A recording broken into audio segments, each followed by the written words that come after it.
सभी दोस्तों को सलाम नमस्कार। एक बार फिर से स्वागत है आपका स्टडी लेवल में। मैं हाजिर हूँ नदीम आपके साथ MCQs ऑन लाइट पार्ट 2 को लेकर के। जी हाँ, जो कि क्लास 10 के लिए है, जो सभी कॉम्पिटिटिव एग्ज़ाम्स के लिए ये फ़ायदेमंद होगा और ये वेरी बेनिफिशियल होगा। जी हाँ, तो आइए मैं एक बार फिर से आपका स्वागत करते हुए बिना किसी देरी के क्वेश्चन नंबर 1 की ओर ले चलता हूँ। जी हाँ, question number 1, which of the following mirror is used by a dentist to examine a small cavity. जी हाँ, दंत चिकित्सक द्वारा दांत के स्मॉल कैविटी को, छोटी गुहा को देखने के लिए कौन से दर्पण का यूज़ किया जाता है? कॉन्वेक्स मिरर, उत्तल दर्पण, प्लेन मिरर, समतल दर्पण, कॉनकेव मिरर, अवतल दर्पण, combination of convex and concave, उत्तल दर्पण और अवतल दर्पण का संयोजन। Concave mirror is the answer here. वो क्यों ऐसा होता है कि हम जानते हैं कि जब कॉनकेव मिरर के पोल और फोकस के बीच में किसी भी ऑब्जेक्ट को रखते हैं तो वो आईना के पीछे मैग्नीफाइड और सीधा इरेक्टेड यानी कि अपराइट हमें इमेज मिलता है। जी हाँ, आइए देखते हैं। जी बिल्कुल, यहाँ पर आपके सामने में आपको दिख रहा होगा। जी हाँ, दिस इज़ द ऑब्जेक्ट, और इस ऑब्जेक्ट का जो ये इमेज यहाँ पर बन रहा है, ये इमेज यहाँ पर जो बन रहा है इस ऑब्जेक्ट का, दिस इज़ द ऑब्जेक्ट का इमेज। जी हाँ, this is magnified and magnified. जी हाँ, और इसको हम लोग करेंगे अपराइट या इरेक्टेड। जी हाँ, इरेक्टेड, और फिर क्या नाम है, ये वर्चुअल इमेज बनता है। जी हाँ, तो जो दांत के अंदर जो सुराख होते हैं वो छोटे होते हैं, उनको देखने के लिए इस मिरर का यूज़ किया जाता है, that is the concave mirror का यूज़ किया जाता है। चलिए, तो हम नेक्स्ट क्वेश्चन की ओर चलते हैं। और जी आपके लिए यहाँ पर जो वो स्टेटमेंट, जी हाँ, क्यों हम यूज़ करते हैं, हाँ बिल्कुल ऑलरेडी क्लियर है कि ये वर्चुअल, मैग्नीफाइड के इमेज और इरेक्ट इमेज को ये फॉर्म करता है जब फोकस और पोल के बीच में ऑब्जेक्ट को रखी जाती है तो। जी हाँ, इसलिए उसे जब चूँकि मैग्नीफाइड इमेज हमको दिख रहा है और सीधा इमेज दिख रहा है, इसलिए हम यूज़ करते हैं कॉनकेव मिरर का। चलिए नेक्स्ट क्वेश्चन आते हैं, और नेक्स्ट क्वेश्चन आपके सामने इस प्रकार है। जी, that is here the nature of image formed by the convex mirror when the object distance from the mirror is less than the distance between the pole and focal point of the mirror would be। यानी कि जब किसी convex mirror या उत्तल दर्पण के सामने focus और पोल के बीच में किसी ऑब्जेक्ट को रखी जाती है तो इसका इमेज कैसा बनेगा? तो पहला ऑप्शन है रियल इन्वर्टेड डिमिनिश्ड, वास्तविक उल्टा और आकार में छोटा। दूसरा है real inverted enlarged in size, यानी वास्तविक उल्टा और आकार में बड़ा। तीसरा है virtual upright diminished in size, यानी कि आभासी सीधा और आकार में छोटा।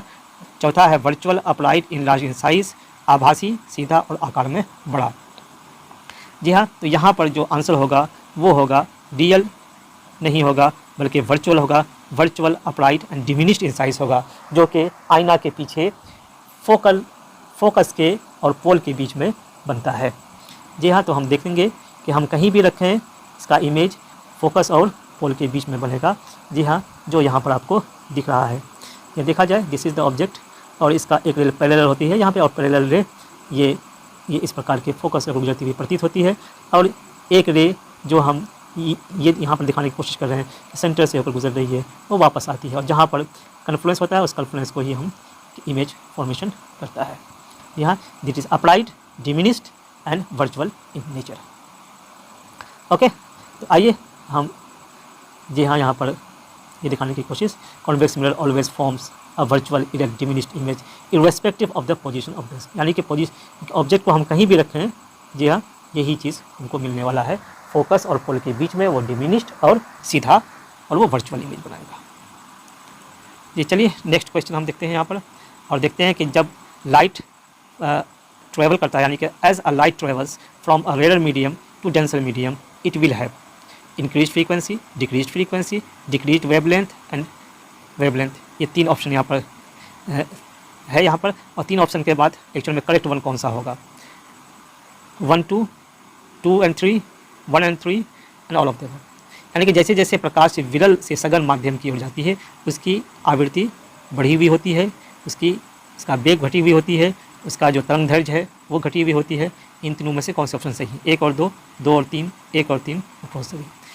तो यहाँ पर सोचें आप। तो जैसा कि आप बिल्कुल सही समझे हैं, यहाँ पर जो आंसर होगा ओनली 2 and 3 होगा। Only 2 and 3 is the answer. जी हाँ, frequency remains unchanged but the velocity and wavelength ये डिक्रीज कर जाता है जब हम रेयर मीडियम से सघन मीडियम यानी that is the denser medium की ओर प्रकाश की किरण आती है, रे ऑफ लाइट इंसिडेंट होती है। तो जी हाँ, तो आइए हम यहाँ पर कुछ देखने की कोशिश करते हैं और यहाँ पर देख रहे हैं जी, जैसा कि वही है, यानी कि v इक्वल टू जी हाँ लेमडा फ्रीक्वेंसी न्यू लेमडा।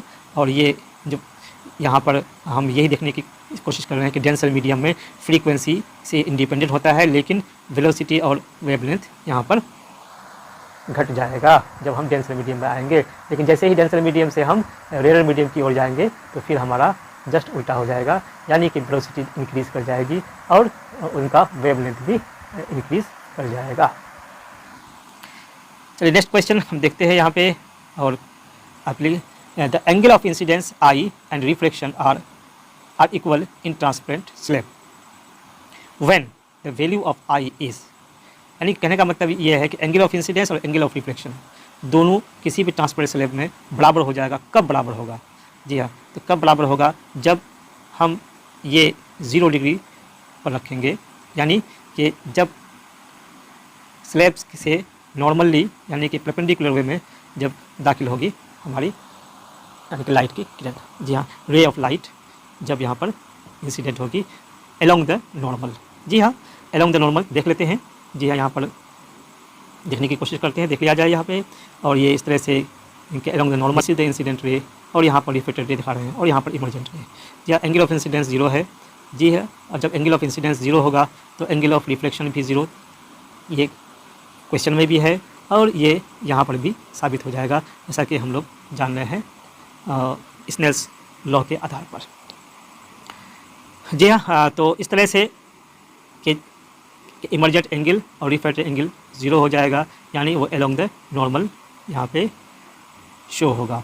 तो जो क्वेश्चन एक बार फिर से हम देखने की कोशिश करें।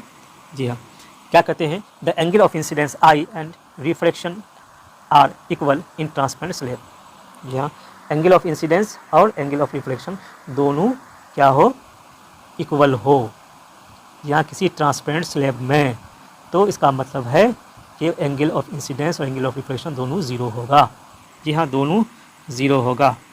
ठीक है, चलिए नेक्स्ट क्वेश्चन हम देखने की कोशिश कर रहे हैं और आपके सामने the refractive index of transparent medium is greater than 1, यानी किसी भी रिफ्रैक्टिव इंडेक्स, किसी भी ट्रांसपेरेंट मीडियम का रिफ्रैक्टिव इंडेक्स 1 से अधिक होता है।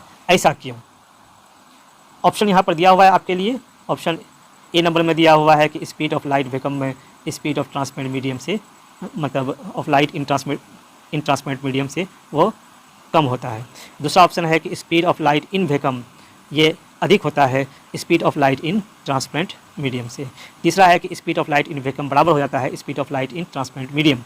और चौथा है frequency of light wave change हो जाता है जब हम लोग रेयर मीडियम से डेंसर मीडियम की ओर जाते हैं।